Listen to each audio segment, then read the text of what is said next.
Alors, cette semaine, donc, Parashat Vayigash. Donc, Parashat Vayigash, je le pose, il est trop lourd, hein. On le reprendra tout à l'heure. Donc, Parasha dans laquelle va se passer donc, un événement très particulier, puisque c'est la rencontre donc, des frères de Yosef avec leur frère Yosef. Donc, on remet le cadre, on s'en rappelle un petit peu. Qu'est-ce qui se passe? Yosef, donc, est devenu vice-roi d'Égypte, vous vous rappelez de l'histoire, n'est-ce pas? Il est devenu vice-roi d'Égypte. Ses frères, donc, eh bien, le rencontrent sans savoir que c'est leur frère, puisqu'ils vont acheter donc, officiellement chez lui de la nourriture. Et on a donc tout un système qui se met en place et qui va aboutir à la rencontre donc, entre Yosef et ses frères, alors que ceux-ci donc, ont été séparés pendant des années et surtout que ceux-ci l'ont vendu. Alors, si on essaye de se mettre les choses dans une perspective plus globale.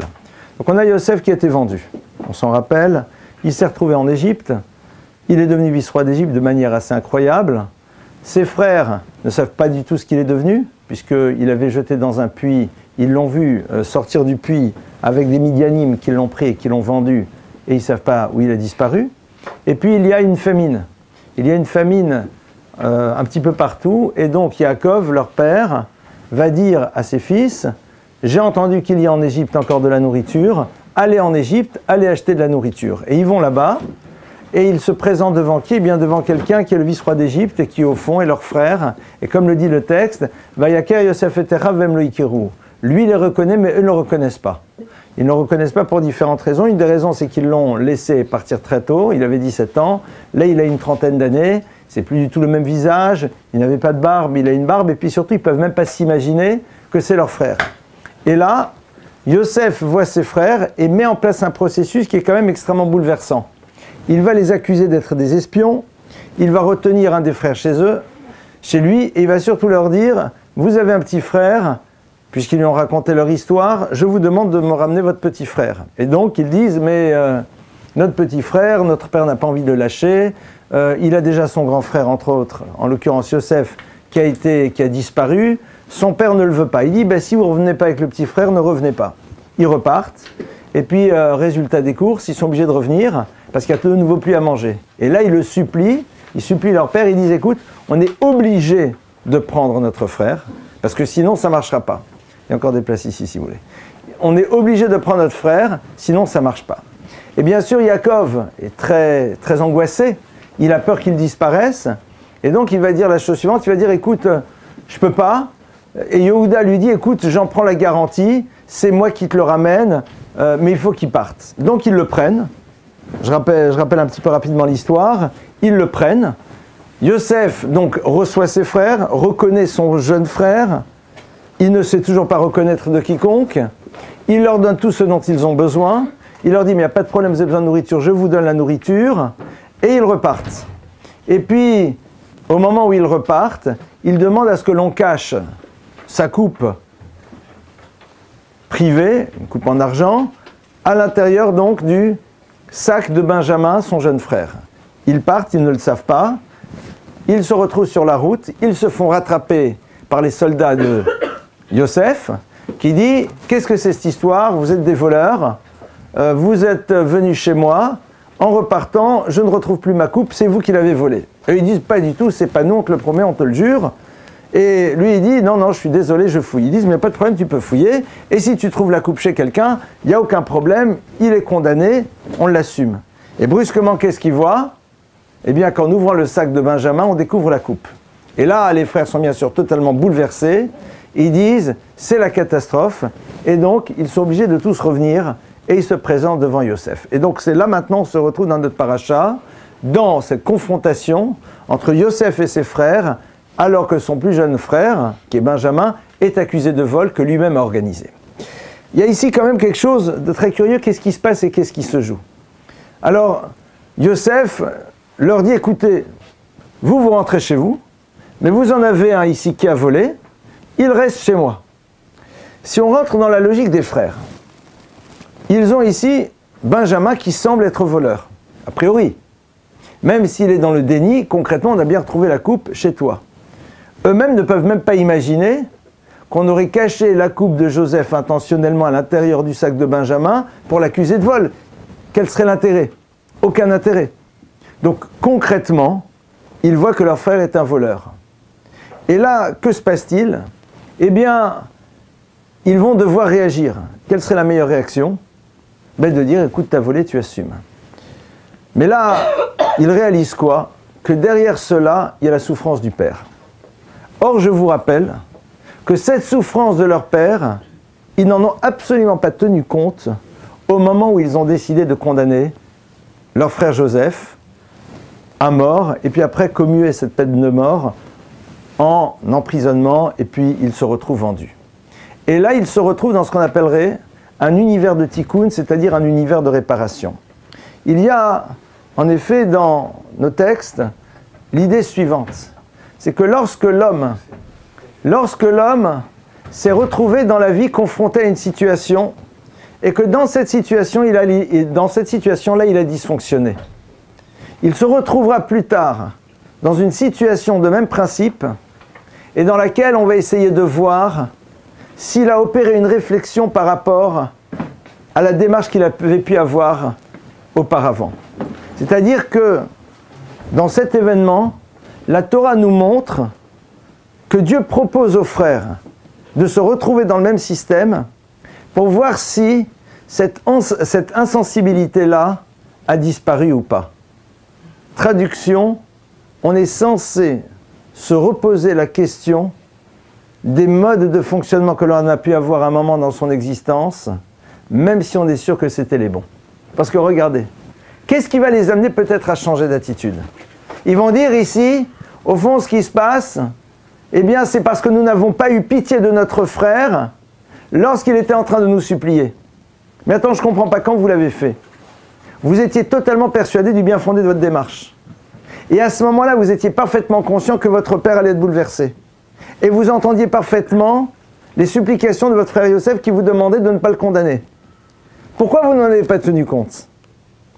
Soit parce que vous n'avez aucun cœur, soit parce que, et c'est ça la bonne version, vous avez jugé qu'il était bien d'agir de cette manière, même au prix de la souffrance de votre père et de votre frère. Qu'est-ce qui fait que brusquement, ici, il y a cette forme de remise en cause? Ils sont en train de lier l'événement qu'ils sont en train de vivre à quelque chose qui s'est passé il y a plus de 12 ans. C'est quand même curieux. Si à la limite, l'histoire de la vente de Joseph avait eu lieu 6 mois auparavant, et que 6 mois après, ils se retrouvent dans une situation dans laquelle c'est eux maintenant qui sont en danger, on peut imaginer qu'ils fassent un rapport entre ce qu'ils ont passé il y a 6 mois et ce qui est en train de se passer maintenant. Là, il y a plus de 12 ans qui sont passés. Qu'est-ce qui donne aux frères la capacité de relier immédiatement l'événement auquel ils sont confrontés par rapport à ce qu'ils ont pu faire il y a 12 ans, sans compter qu'il y a 12 ans, ils étaient persuadés d'avoir raison? Eh bien, la Torah est en train ici de nous apprendre quelque chose au fond. C'est que les frères, alors qu'ils avaient cette certitude, néanmoins, sont prêts toujours à imaginer que peut-être ils ont eu tort. Il y a quelque chose de très paradoxal. Être capable d'avoir une démarche qui se construit sur une certitude, mais être prêt, si un événement est là, pour nous remettre en cause, à imaginer que peut-être, eh bien, on peut se remettre en cause. Lorsque quelqu'un prend un axe, eh bien, il est dans son axe, il fait un choix, et puis il considère que son choix était le bon.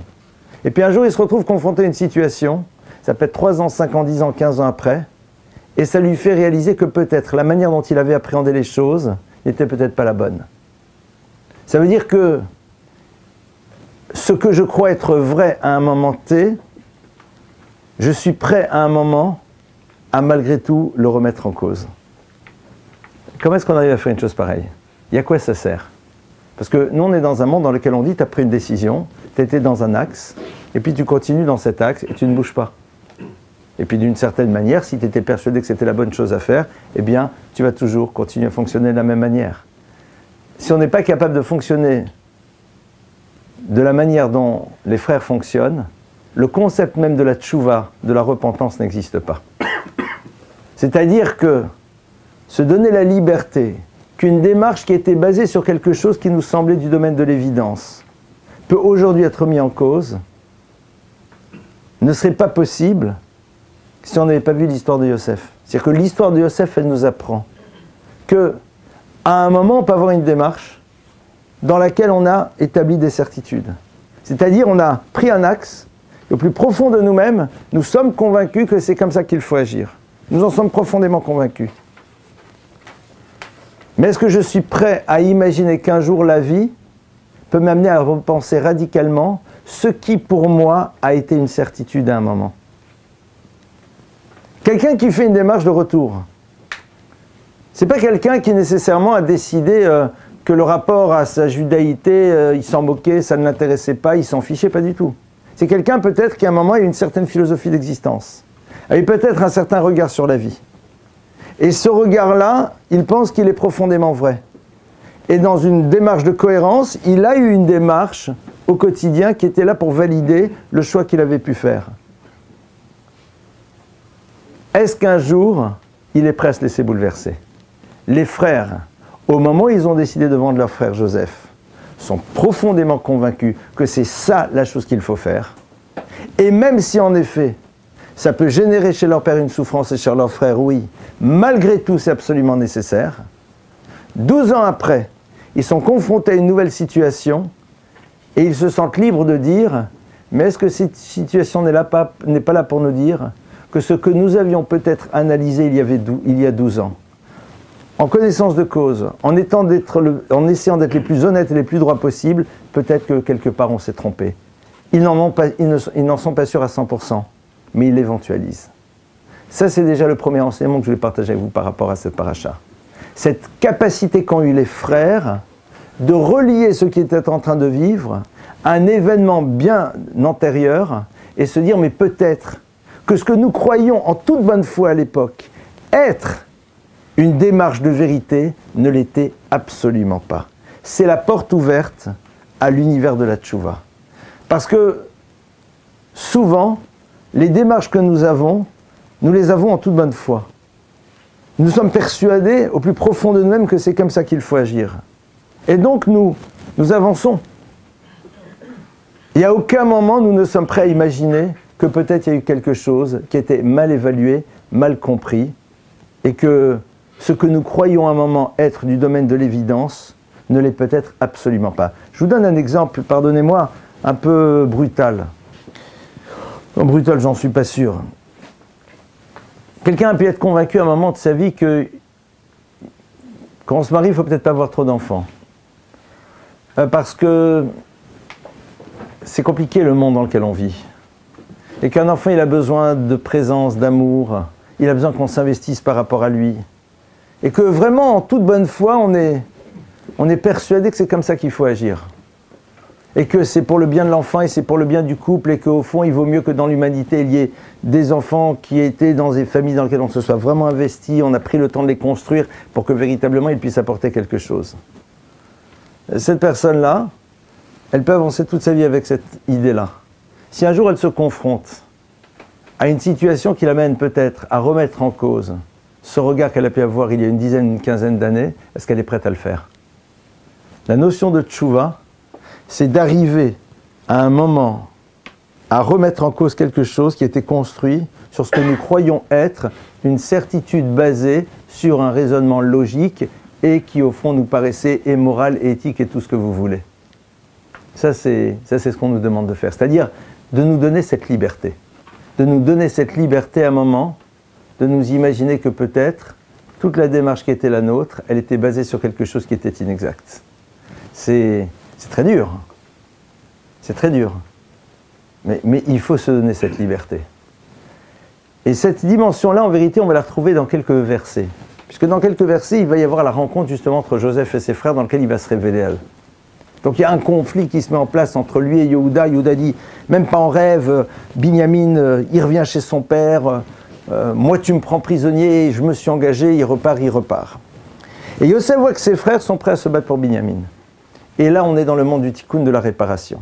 C'est-à-dire que Yosef a envie de voir si, brusquement pour eux, cette notion de la souffrance du père est suffisamment importante pour qu'ils soient prêts à aller jusqu'au bout d'eux-mêmes plutôt que de le faire souffrir. Il a envie d'être sûr que cette sensibilité-là, elle est présente. Parce que si cette sensibilité-là est présente, alors ils sont peut-être dans le regret de ce qu'ils ont pu faire il y a quelques années. Parce que de deux choses une. Ici, a priori, Benjamin est coupable. Il est objectivement coupable. Il a volé. Donc on n'est pas comme dans l'histoire de Joseph où eux ont pensé qu'il était coupable. Là, on leur dit, vous voyez là, votre frère, il est coupable, c'est un voleur. Donc quand le pharaon dit, quand ce bonhomme-là, dont on ne savait pas que c'est Joseph, il vous dit, vous me le donnez, je le garde, et il est en prison, il n'y a rien à argumenter. Alors pourquoi vous vous battez? Parce que même si en effet il est totalement fautif, le fait que notre père puisse être dans sa souffrance est quelque chose qui est tellement insupportable que nous sommes prêts à tout tenter pour pouvoir le ramener chez son père, même si c'est, dit Yehuda, au prix de son propre emprisonnement ad vitam aeternam. Ça veut dire qu'ils ont ici réinstallé quelque chose qui semblait avoir disparu au moment où ils avaient agi vis-à-vis de leurs frères. L'objectif, c'est quoi? C'est de voir qu'il y a eu en effet chez ses frères un mouvement, une évolution. Il n'est pas du tout là dans ce qu'on croirait être une demande de pardon. Il n'attend pas qu'ils viennent et qu'ils disent « on est vraiment désolé de ce qu'on t'a fait ». Il veut voir si cette chose qui leur a permis d'agir de cette manière vis-à-vis de lui a disparu, si elle a changé, si elle a transformé. Ça veut dire qu'une situation, elle est là, et quand on retrouve une situation du même principe un peu plus tard, eh bien on doit se dire, est-ce que je vais le vivre de la même manière ou peut-être différemment? On ne rencontre jamais deux principes de situation si ce n'est pas pour nous demander si on a eu un mouvement d'évolution entre la manière de la gérer la première fois et une manière de la gérer la seconde fois. Quand vous rencontrez pour la Torah une situation qui obéit au même principe, vous êtes confronté à la même problématique, c'est que ça a du sens. C'est quoi ce sens? Est-ce que je vais agir la seconde fois et réagir la seconde fois de la manière dont j'ai pu agir et réagir la première fois? C'est-à-dire, face à la seconde situation, je dois me reposer la question de la validité de mon modèle de fonctionnement lorsque j'étais là une première fois. Lorsque quelqu'un n'est là que pour reproduire les modèles qu'il a pu avoir, les modèles de fonctionnement, pardonnez-moi, qu'il a pu avoir, dans une situation, lorsque celle-ci se retrouve à nouveau, c'est qu'il n'a pas compris quel est le message que Dieu lui donne. Le Rambam m'explique et dit qu'au fond, quand l'homme est confronté à une nouvelle situation d'existence, mais qui ressemble à une autre situation qu'il a pu vivre, la première question qu'il doit se poser, c'est est-ce que je vais aujourd'hui à nouveau réagir comme j'ai pu réagir la première fois? Peut-être que oui, mais peut-être que non. C'est-à-dire, je me donne systématiquement cette liberté d'imaginer que ce que j'ai cru être du domaine de l'évidence lorsque j'étais confronté dans une situation A, eh bien, je dois y repenser lorsque je suis dans la même situation, mais dans un cadre différent. Je vous donne un exemple. Vous avez quelqu'un qui, par exemple, dysfonctionne. Vous réagissez d'une manière A. Vous lui parlez, par exemple, très gentiment. Au contraire, vous êtes très dur. Vous le calculez ou vous ne calculez pas, je ne sais pas. En tout cas, vous pensez en votre âme et conscience que c'est comme ça qu'il faut agir. Vous vous retrouvez dans le même principe de situation un peu plus tard. Puisque la première fois, vous avez élaboré une réflexion sur la manière dont il faut agir et réagir, il y a de fortes chances que l'on fasse un copier-coller entre le modèle de réaction qu'on a eu la première fois et celui qu'on va avoir maintenant, puisqu'on est dans le même principe. La Torah, elle te dit non. La Torah, elle te dit que tu dois te reposer la question, est-ce que je dois agir de cette manière ou peut-être d'une autre manière? Le fait de me la poser m'amène peut-être à remettre en cause la manière dont j'ai fonctionné la première fois, qui peut-être n'était pas la bonne. Et donc dans ce cas-là, de rentrer dans un univers de tchouva, dans un univers de repentir. Ça, c'est ce premier enseignement. C'est-à-dire que on n'est jamais dans une redite dans la manière dont on gère des situations de vie, même si elles ont l'air d'être les mêmes. Ce type de situation, je vais vous donner, elles existent par exemple chez des gens qui s'appellent des enseignants. Un prof. Un prof va être régulièrement confronté au même principe de situation face à ses élèves. Quelqu'un qui a la responsabilité d'une entreprise sera confronté de manière récurrente à des situations à l'intérieur de l'entreprise qu'il est en train de gérer. Et donc si à un moment, il a réfléchi et il a choisi la manière dont il devait agir dans une situation A, si cette situation a priori se reproduit un peu plus tard, il aura tendance à réagir de la même manière. La Torah, elle dit non. C'est-à-dire là, il y a 12 ans d'espace en plus. Et j'aimerais me dire, tiens, un frère qui qui à un moment doit être séparé de son père. Ça nous rappelle une histoire. Ah oui, non, mais à l'époque, on agit de cette manière-là parce que c'était normal. Donc quand quelqu'un à un moment est coupable, eh bien tant pis.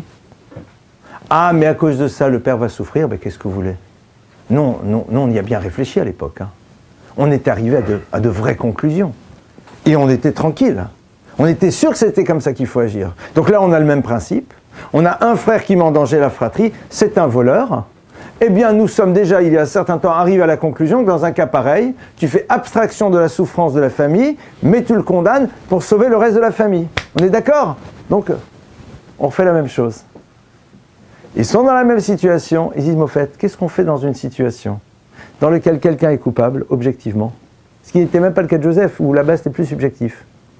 Mais ça va avoir des incidences au niveau de la souffrance du père. Est-ce qu'on peut agir de cette manière ou pas?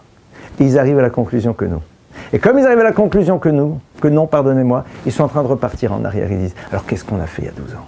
Alors ça veut dire qu'il y a 12 ans, on s'est planté. Et là, ils sont dans une tchouva. Là, ils sont dans un retour. Là, ils sont dans une vraie démarche de repentance. Rappelons-nous, j'insiste très lourdement, mais parce que c'est quelque chose qui est capital. Se retrouver dans un même principe de situation ne doit jamais nous amener à être dans une récurrence, dans une redite de la manière dont on doit gérer les choses. Je dois me reposer la question et prendre le risque que la réponse que je vais trouver maintenant face à cette nouvelle situation peut-être m'amène à réaliser que la manière dont j'avais géré la première fois n'était peut-être pas la bonne. C'est à ce prix-là qu'on construit, c'est à ce prix-là qu'on grandit.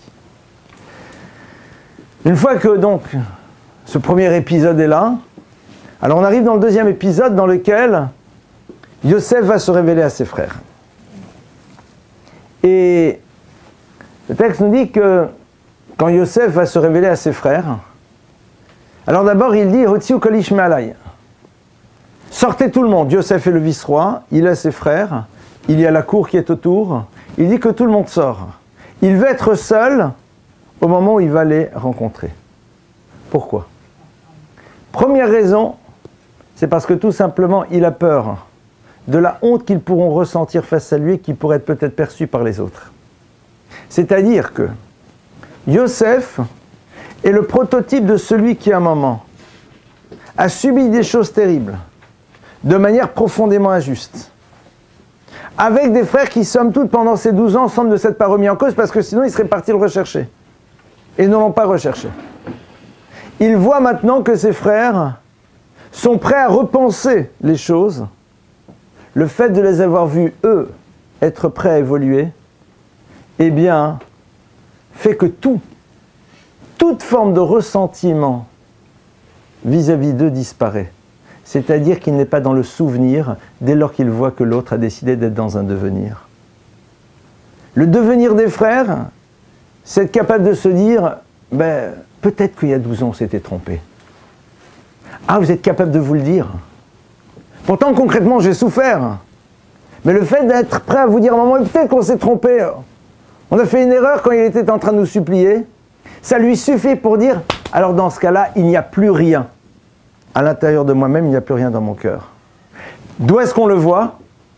C'est parce qu'il a cette sensibilité extrême qui se révèle à ce moment-là.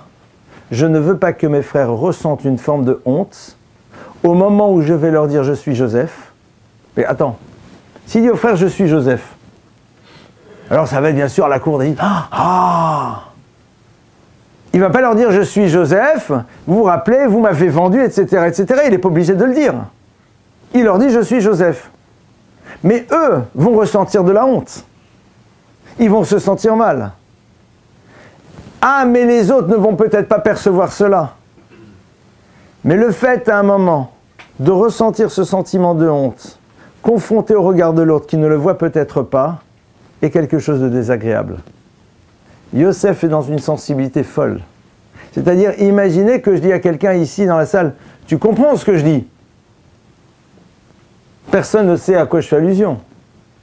Peut-être que cette personne, à ce moment-là, au moment où je dis cette phrase, au plus profond d'elle-même, ça la bouleverse. Mais personne ne sait pourquoi. Les gens pensent que je lui ai juste dit parce que j'ai envie qu'ils le comprennent particulièrement. Il est où le problème? C'est que dans notre tête, on est persuadé que l'autre au fond sait. Et que ceux qui sont là ont compris, même s'ils n'ont rien compris. et ça crée un sentiment de honte. Et Yosef ne veut pas que ses frères ressentent ce sentiment. On ne peut avoir cette sensibilité que si on a totalement éradiqué toute forme de ressentiment vis-à-vis de l'autre. Le ressentiment qu'il avait vis-à-vis d'eux disparaît parce qu'il se rend compte que même si l'histoire était complexe, elle aboutit sur quelque chose. Et qu'en plus, eux sont prêts à se remettre en cause. À partir de là, pourquoi vous voudriez que je garde le souvenir de votre dysfonctionnement, puisque vous êtes prêt à imaginer que vous avez dysfonctionné, et qu'en plus aujourd'hui le résultat n'est pas si catastrophique que ça. Ça c'est la leçon numéro 2 que Yosef est en train de nous donner. Yosef est en train de nous dire qu'on ne transporte pas avec soi un ressentiment. On ne vit pas sans arrêt avec le souvenir de ce que l'autre a pu nous faire. Au contraire, on est intéressé de voir dans le mouvement de l'autre quelque chose qui nous amène à penser que s'il l'avait su à ce moment-là, il aurait fonctionné autrement. Et donc à partir de ce moment-là, pourquoi lui en vouloir? Si tu avais su à ce moment-là, si à ce moment-là, ce que tu viens de réaliser, tu l'avais réalisé, tu aurais agi comme ça? Non. Donc tout va bien. Être capable de le dire, c'est simple. Être capable de le vivre, c'est beaucoup plus complexe. C'est, au fond, cette liberté que l'on donne à l'autre de pouvoir être dans le regret. De pouvoir être dans le regret dans lequel l'autre dit « Si j'avais réalisé au moment où je le faisais ce qui était en train de se passer, c'est évident que je ne l'aurais pas fait. » Donc c'est-à-dire que c'est le fait qu'à un moment tu n'as pas perçu certaines choses qui t'a amené à agir de cette manière. Ça me suffit amplement. Si quelqu'un vient et vous dit « Vous savez, je suis vraiment désolé, mais si j'avais perçu que vous alliez le vivre de cette manière, jamais j'aurais fait ça. » Ou si j'avais compris qu'il y avait quelque chose de difficile pour vous là-dedans, jamais j'aurais dit, jamais j'aurais agi de cette manière. Comment est-ce qu'on va fonctionner à ce moment-là? Yosef nous apprend qu'à un moment pareil, on doit dire « Alors, si c'est ça, je ne peux plus t'en vouloir. » Parce que ça prouve bien qu'au fond, c'est la méconnaissance que tu as eue à un moment de la manière dont je pourrais vivre les choses qui était à l'origine de ton dysfonctionnement. Yosef est en train de dire aux frères, si à ce moment-là, vous aviez été prêt à comprendre que peut-être vous trompiez dans l'analyse, est-ce que vous auriez fait les choses autrement? Oui. Alors donc tout va bien. Le problème, c'est qu'à ce moment-là, ils ne l'ont pas su. C'était ça leur erreur. Et les frères vont s'en rendre compte de manière terrible parce que quand Yosef leur dit alors, je suis Joseph, le texte nous dit, ses frères ne peuvent rien lui répondre tellement ils sont bouleversés. Et on peut imaginer qu'ils sont bouleversés parce qu'ils viennent de le retrouver. Or, et c'est une idée qu'on a déjà une fois partagée ensemble dans un cours, sur place, Chazal et Chachamim nous disent « Oy lanu miyamadim, oy lanu miyamatochecha » Combien sera dur pour nous le jour du jugement et le jour des remontrances? Car si en effet, lorsque Joseph dit à ses frères « Je suis Yosef », ils sont bouleversés, imaginez-vous ce qui se passera le jour où nous-mêmes nous nous trouverons devant le Créateur de l'univers. Phrase sympathique, mais a priori, quel est le rapport?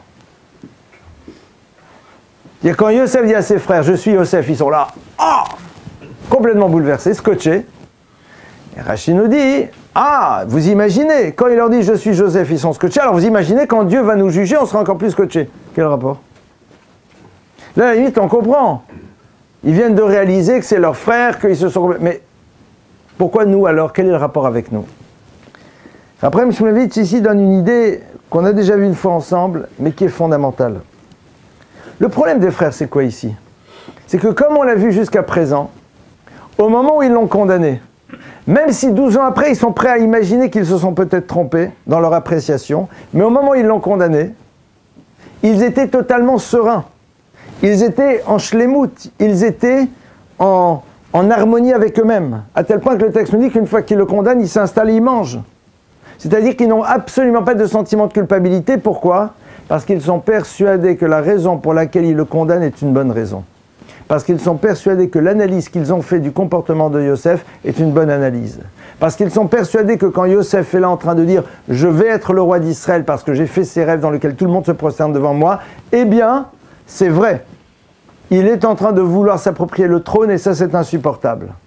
Et ça, c'est pas juste insupportable par principe, c'est que c'est tout le système du peuple d'Israël qui met en danger. Donc, il faut absolument le faire partir. Parce que sinon, c'est toute l'histoire du peuple d'Israël qui va être déstabilisée. Et donc, ils sont sereins. Peut-être qu'en effet, ça les dérange. Mais concrètement, ils disent qu'est-ce que vous voulez qu'on fasse? ce bonhomme-là est en train de faire exploser le système. On aurait pu dire dans un autre univers, il parle à l'ennemi. Et donc c'est sûr et certain que si on ne le supprime pas, c'est la catastrophe après. Là, il est en train de dire que la royauté d'Israël lui appartient. Il ne peut pas. S'il décide de s'approprier la royauté d'Israël, c'est un schisme, c'est la guerre civile. Ça ne pourra pas fonctionner. Donc il faut qu'on arrête tout dès le début. Et il réalise qu'en vérité, tout fonctionnait, sauf une chose. Une petite erreur d'analyse. Joseph leur a dit, vous savez, j'étais au centre, tout le monde se prosterne. Vous voyez là, vous venez tous de vous prosterner devant moi, en tant que vice-roi d'Égypte. Il y avait une autre hypothèse. Et cette hypothèse, vous ne l'avez pas eue. Et comme cette hypothèse, vous ne l'avez pas eue, vous avez basé toutes vos démarches sur une lecture qui allait dans un sens, sans imaginer qu'il y avait peut-être une autre. Et dire après, au fond, c'est ça le problème de l'homme. C'est qu'on a des démarches de vie qui démarrent sur quoi? Sur une certaine lecture, sur une certaine interprétation. A fortiori dans le monde des relations. On a une situation, on a décidé de l'interpréter d'une certaine manière. Cette interprétation-là va justifier à l'intérieur de nous la démarche qu'on va avoir. Mais peut-être qu'il y a une autre hypothèse de lecture. Peut-être qu'il y a une autre manière de comprendre la situation. Et le fait d'avoir une autre hypothèse peut t'amener à avoir un comportement radicalement différent. Si à un moment les frères avaient dit, mais attends, Joseph dit qu'on se prosterne tous devant lui. Mais qui nous dit que ça veut dire qu'il va devenir le roi d'Israël? Peut-être qu'il y a d'autres situations de vie dans lesquelles on risque de tous se prosterner devant lui. On n'en sait rien. Mais qu'est-ce qui nous donne cette certitude absolue, qui nous amène à tirer ce type de conclusion? Et donc quand la Gemara nous dit « Oïl anu miyom hadin », combien sera difficile le jour du jugement? Le jugement ne sera pas par rapport à ce que l'on a pu faire. Il sera par rapport au point de départ. Ton point de départ, c'était quoi? C'était une situation de vie que tu as compris d'une manière A, B ou C. Et à partir de là, tu as pris un axe, et tu es resté dans cet axe, alors qu'en vérité, la lecture que tu pouvais faire de l'événement aurait pu être radicalement différente. Et si elle avait été différente, elle t'aurait amené à des conclusions différentes, donc à un axe différent. Je vous donne des exemples tout bêtes. Vous croisez quelqu'un, cette personne, vous l'aimez bien, c'est quelqu'un que vous appréciez beaucoup. Cette personne a vis-à-vis de vous un comportement qui vous pose problème. On décide qu'à ce moment-là, cette personne, on ne peut plus lui parler, elle ne fait plus partie de notre histoire. Mais tu as une autre hypothèse de lecture. Peut-être qu'en vérité, la raison pour laquelle elle a fonctionné de cette manière, elle est autre. Peut-être qu'elle n'est pas l'expression du déni qu'elle va avoir vis-à-vis de toi. Peut-être qu'elle n'est qu'un épiphénomène. Vous vous rappelez de l'histoire que je vous ai racontée un jour de l'enfant et de la montre? Je ne sais pas si je vous l'ai raconté un jour, mais c'est une histoire vraie. Il y avait un jour comme ça un prof qui est rentré dans une classe en Israël. Il est rentré quelques minutes trop tard. Il est rentré en retard. Dès qu'il rentre, il y a un de ses élèves qui se lève, un gamin de 9 ans, et il dit « Moré, Moré, prof, prof !» Vous vous rappelez de l'histoire? Pour ceux qui étaient une fois dans ce cours quand j'ai raconté. Qu'est-ce que le prof fait? Il prend l'élève et il le vire. Jusqu'à ce que le soir, la maman de l'élève appelle le prof et dit « Il y a eu un problème. C'est que mon fils, en vérité, vient de recevoir une montre. Et il vous aime tellement qu'il m'a dit hier, le premier qui va voir ma montre, c'est mon prof. Donc lui, ce geste, c'était « T'as vu ma montre ?» Mais toi, la lecture de ce geste, c'est « T'as vu, t'es en retard. » Là, en l'occurrence, ça va parce qu'il y a une mère et que la mère est là pour attraper le coup. Mais imaginez qu'il n'y a pas de mère et qu'on soit dans une configuration légèrement différente. À partir de là, le prof se met en distance par rapport à l'enfant et quelque part, ça peut avoir des incidences qui sont parfois bien au-delà de ce que l'on peut imaginer. C'est ça, au fond, ce que les frères sont en train de prendre en pleine figure. Parce que ce n'est pas juste ce qui s'est passé avec lui, parce qu'ici, l'histoire aboutit bien. C'est-à-dire, c'est brusquement une réflexion nouvelle qui pénètre leur vie. C'est que l'impossibilité que l'on se donne d'avoir une autre hypothèse de lecture d'une situation, eh bien, parfois nous amène à prendre un axe que l'on ne sera même pas prêt à remettre en cause parce qu'on est persuadé que le point de départ, il était bon. Alors qu'en vérité, peut-être que le point de départ, c'était pas celui-là. Seulement, tu en as fait une lecture et tu as décidé que c'était celle-là et il n'y avait pas une autre hypothèse de lecture. Et chacun d'entre nous, dans sa vie, devrait essayer de réfléchir et se dire, voilà, j'ai pris un axe de fonctionnement avec quelqu'un. Alors quand il est positif, ça va. Mais quand j'ai pris un axe qui ne l'est pas, c'est sur la base de quoi?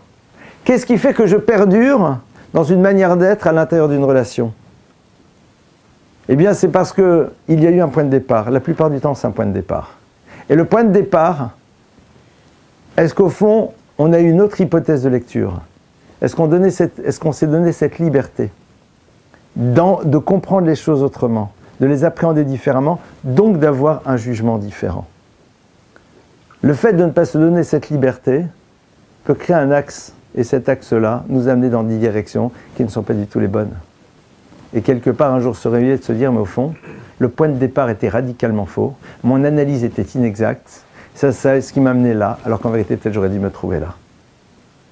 On est de nouveau dans cette paracha sur la problématique de la tchouva. C'est-à-dire de s'observer soi-même et de se dire, lorsque l'on est en train de prendre un chemin, essayez de voir quel est le point de départ. Si le point de départ c'est une situation, si le point de départ c'est la confrontation avec un enseignement, eh bien, essayons toujours de nous dire, est-ce qu'il n'y a pas une autre lecture possible? Vous savez, par exemple, vous avez des personnes qui vont entendre un jour un enseignement, ou qui vont lire un texte. Et ce texte les bouleverse, le texte leur pose problème.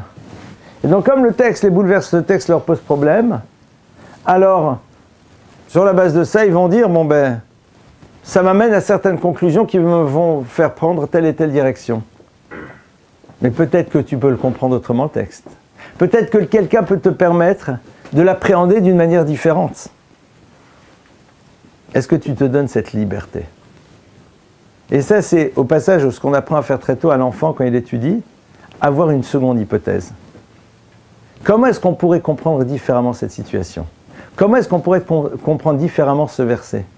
C'est pour ça que les versets de la Torah sont souvent un peu complexes, parce que justement, ils nous proposent d'avoir différentes hypothèses de lecture, qui souvent sont au fond terriblement complémentaires, mais qui nous habituent en effet à nous dire, eh bien, peut-être que je peux comprendre les choses autrement. Peut-être que je peux les imaginer autrement. Je ne sais pas s'il y a ici des coachs dans la salle, mais je sais que les coachs, eh bien, parfois ont l'habitude quand ils ont un système de groupe, alors il y a des trucs très sympas. À un moment, on fait, je ne vais pas vous le faire maintenant, d'accord, ça serait intéressant à faire, on se met dans une certaine configuration, et on dit voilà, on prend les personnes, on les fait se tenir d'une certaine manière, et on dit maintenant, sans vous lâcher, essayez de vous détacher l'un l'autre. D'accord? Et souvent, les gens n'y arrivent pas. Parce qu'on a toujours le même principe de mouvement.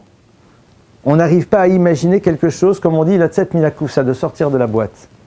Vous avez un certain nombre de points qu'il faut relier d'une certaine manière, on vous dit, allez, essaye de les relier. On essaye par toutes les manières de les relier, on n'y arrive pas. On est obligé de couper un moment, une ligne. Or, dans le principe, on ne doit pas le faire.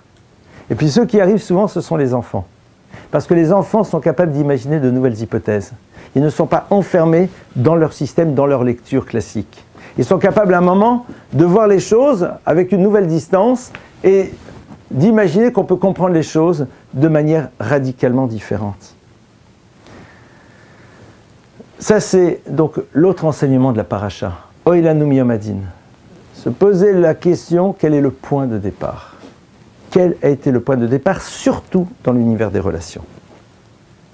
Parce que dans l'univers des relations, ce sont souvent des situations qui créent des axes.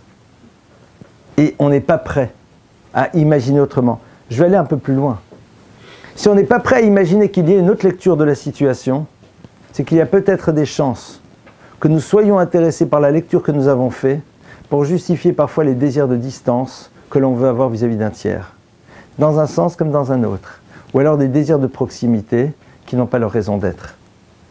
C'est-à-dire, on voit quelqu'un a une attitude vis-à-vis de nous, et on va dire « Ah, c'est tellement gentil, donc c'est évident que cette personne ne veut que nous apporter. » Et on est dans cette hypothèse et on commence à avoir un axe, et on commence à fonctionner d'une certaine manière dans la relation.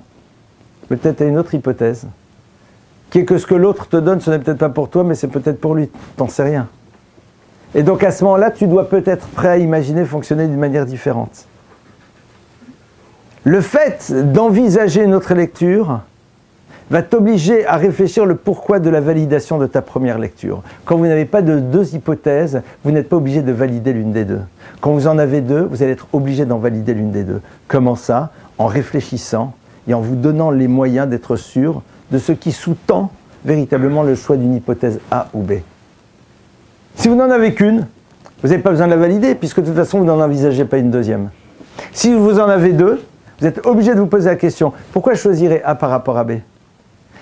Pourquoi est-ce que ça m'intéresse peut-être de choisir A plutôt que B? Quels sont les éléments rationnels qui me poussent à prendre ce choix de A plutôt que ce choix de B? Est-ce que ces éléments-là, je ne peux pas les trouver chez B? Qu'est-ce qui est à l'origine, au fond?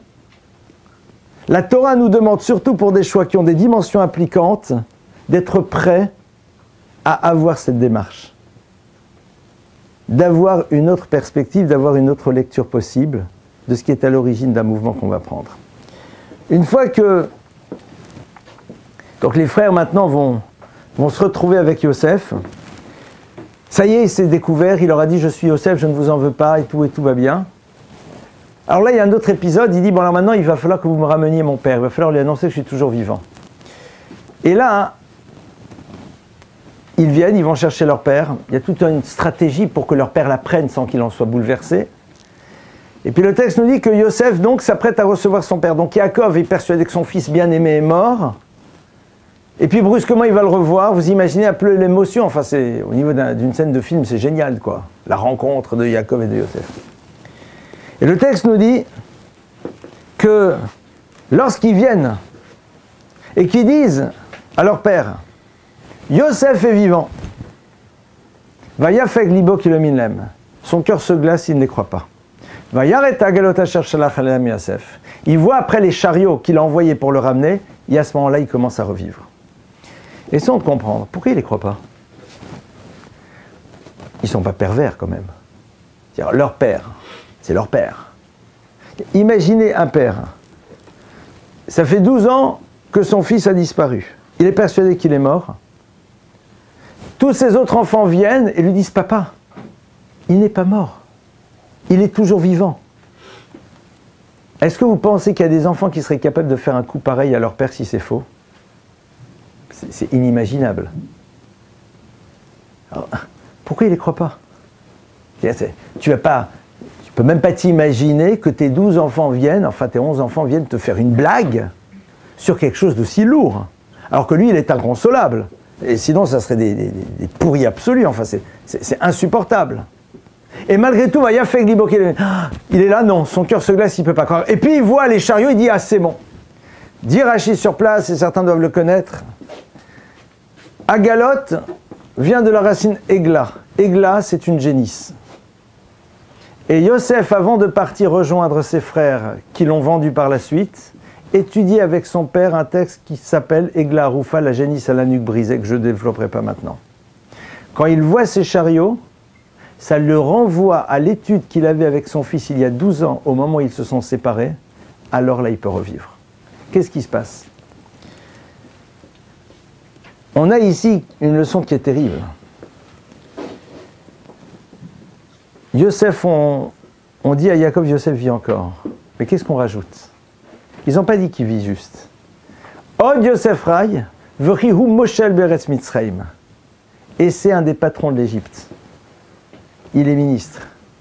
Il est premier ministre. Il est vice-roi d'Égypte. Là, son cœur se glace. Dans quel état je vais le retrouver? C'est qui le Yosef que je vais voir?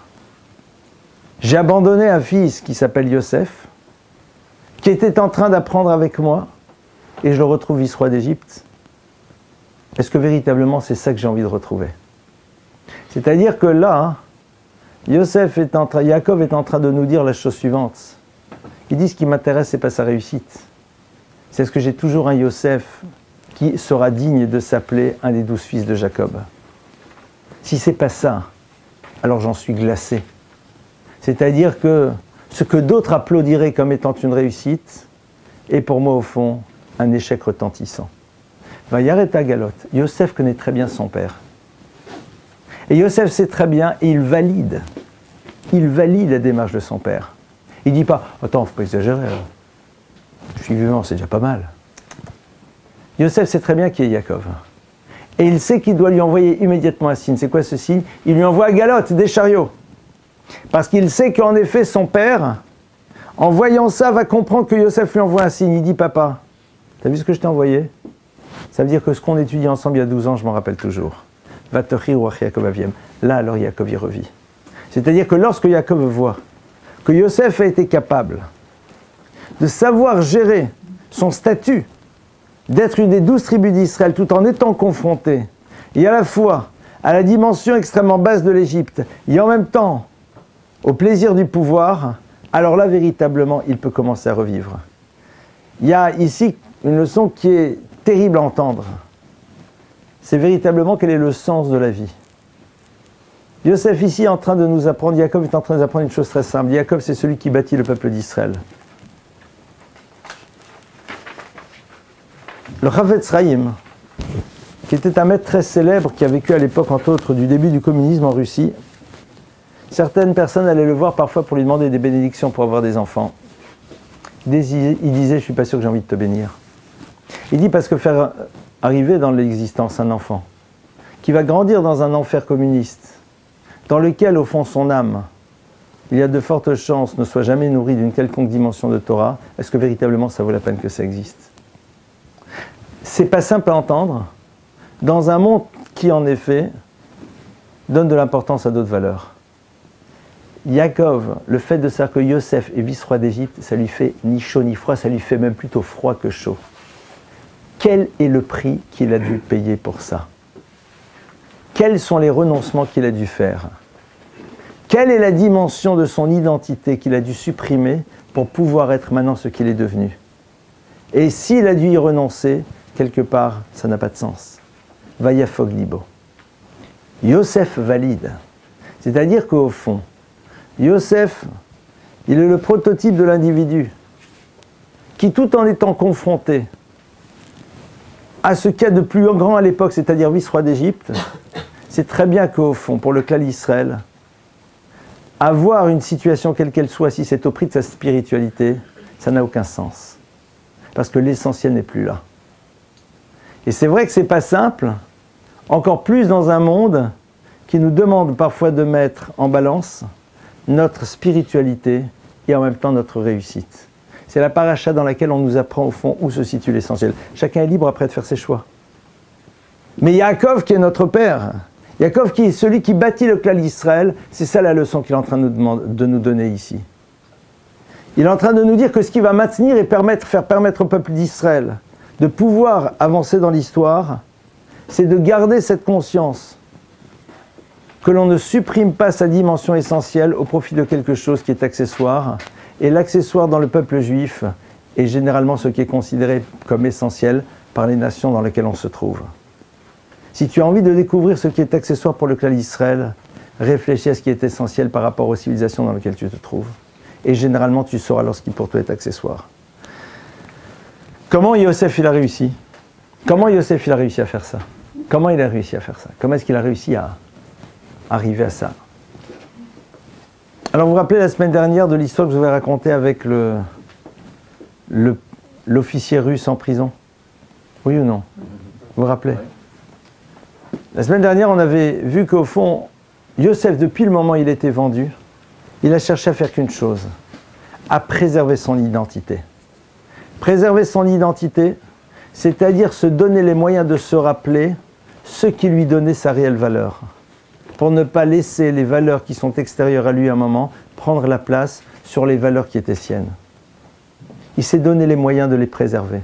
C'est-à-dire que si on n'entretient pas cet état de conscience, eh bien au bout d'un moment, on va être persuadé que ce qui s'appelle la réussite pour les nations dans lesquelles nous nous trouvons, s'appelle aussi notre propre réussite. Si on ne fait pas en telle sorte de se donner les moyens, de se rappeler de ça au quotidien, au bout d'un moment, il sera normal que dans le peuple juif, des parents applaudissent un enfant qui a une réussite sociale, même si celle-ci s'est faite au prix de l'essentiel. Parce que tout simplement, ce n'est pas donner les moyens de préserver ce regard. C'est un choix de nouveau. C'est un choix. Est-ce que je me donne les moyens de pouvoir réussir à ne pas applaudir une réussite qui s'est faite sur les cadavres de ta spiritualité? Est-ce que je suis capable de m'en donner les moyens? Et pour s'en donner les moyens, il faut être capable aussi à un moment de se positionner face à un système qui ne comprendra pas cela, parce que tout simplement, ce ne sont pas les valeurs qu'il a décidé de développer. C'est pas simple. Yosef, c'est ce qu'il a réussi à faire en Égypte. S'il a réussi à le faire en Égypte, c'est que quelque part, il nous montre un chemin. Son chemin-là, ce chemin-là, on va pouvoir nous aussi, quelque part, nous l'approprier et le mettre en place dans notre propre existence. Qui Yosef a eu en Égypte? Yosef s'est marié en Égypte. il a eu 2 enfants. Et ces 2 enfants-là, on le verra la semaine prochaine, eh bien ces 2 enfants ont réussi eux aussi à intégrer ces dimensions-là alors qu'ils ont grandi dans l'univers de l'Égypte. Pourquoi? Parce que tout simplement Yosef a réussi à créer cela de telle manière à l'intérieur de lui que les enfants vont le percevoir et seront capables d'être dans la continuité de cette démarche. Voilà un petit peu quelques axes de réflexion par rapport à cette paracha. Vous avez vu 3 points que j'ai voulu un petit peu souligner. Le 3e, il n'est pas simple à entendre, les autres non plus aussi, parce que à un moment, ça crée un positionnement de plus en plus difficile par rapport aux univers dans lesquels on se trouve. C'est-à-dire quelque part, là, on pourrait presque qualifier ce discours à un moment d'un peu démagogique. Oui, la Torah, à un moment, elle affirme ça. Et Yosef l'affirme, et ça, c'est l'enseignement qu'il nous donne. Libre à toi de ne pas y adhérer. Libre à toi de dire qu'en effet, une réussite peut se construire sur le cadavre de ton âme. Tu es libre de le dire. Et pour cela, dire qu'au fond, mon âme ne demande qu'une chose, c'est de faire un kidouche le vendredi soir, de donner un peu d'argent pour Israël, et ça le nourrit amplement. Libre à nous de le dire. On a cette liberté. On a cette liberté de dire que notre réussite ne s'est pas construite sur les cadavres de notre âme, parce que notre âme, elle existe toujours, parce qu'on la définit comme étant quelque chose qui n'a besoin que d'un ersatz de spiritualité. Et au passage, les ersatz de spiritualité vont nous nourrir suffisamment, et on s'en satisfera. Et je conclure là-dessus. Il y a un maître qui s'appelait le Rav de Ponevezh qui un jour a dit la chose suivante. Il y a marqué qu'il y aura 10 famines dans l'histoire de l'humanité. Et la 10e des famines sera la pire des toutes. Et on dit c'est laquelle? Dieu dit voilà que va arriver une famine. Cette famine ne sera pas une famine de pain ni une soif d'eau, mais ça sera une famine spirituelle. Alors dit ce maître, mais c'est génial, famine spirituelle c'est top. Et il dit non, c'est dramatique. Parce que dans une famine spirituelle, on se nourrit d'ersatz. À l'image de quelqu'un qui est en famine, à qui vous donnez un morceau de pain rassis et qu'il s'en nourrit, et ça lui satisfait, il est persuadé que c'est ça véritablement la nourriture dont il a besoin. On sera dans une génération dans laquelle on aura une soif de spiritualité, mais quelque part on nourrira un tout petit peu. On aura des zestes, on aura une fraction de Shabbat, on aura une fraction de prière, on aura un moment d'émotion, et ça y est, on se dira, ah, c'est génial, je me sens profondément juif. Alors que l'essentiel ne sera pas là. Et on laissera émerger par la suite tout ce que la société nous a demandé de faire pour pouvoir exister à l'intérieur d'elle. Parce que tout simplement, ces ersatz, eh bien, seront nourrissants, alors qu'en vérité, ne nous amèneront pas grand-chose. Et dit le Rav de Ponevezh, et ça c'est la 10e des famines, c'est la pire de toutes. Parce que celui qui va te dire, tu crois au fond être nourri, mais tu n'es nourri de rien, on le regardera d'un air surpris en disant, mais attends, je ne comprends pas, cette dimension de judaïté me suffit amplement, je me sens bien dans ma dimension juive.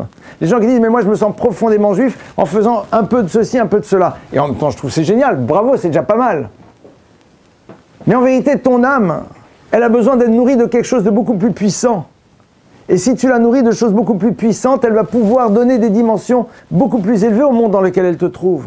L'impact spirituel qu'a le peuple juif dans l'humanité dépend de la bonne santé, j'ai envie de dire, de l'âme et de la vitalité de l'âme qui est à l'intérieur de nous. Si nos âmes ne sont nourries de judaïsme qu'à travers des ersatz, elles peuvent fournir quelque chose dans le monde dans lequel nous sommes, mais absolument pas tout ce que nous pouvons leur apporter. Et c'est là où, en effet, va se situer l'enjeu. L'enjeu, il va être d'accepter à un moment que c'est en allant chercher ce qui est véritablement l'essentiel que nous allons pouvoir nourrir pleinement notre âme, et donc à partir de cela, remettre ce que la société a défini comme étant réussite, comme étant des éléments qui ont leur place, mais qui ne sont pas l'essentiel. Et ça se révélera comment? Qu'on ne sera pas prêt à sacrifier notre âme pour pouvoir exister dans les définitions que les sociétés dans lesquelles nous sommes ont de la réussite. Ça, ce sont des choix qui ne sont pas simples à faire, mais qui, quelque part, sont l'enseignement que Yosef nous donne à ce moment-là crucial de l'histoire. Voilà quelques idées à partager et on passe à vos questions.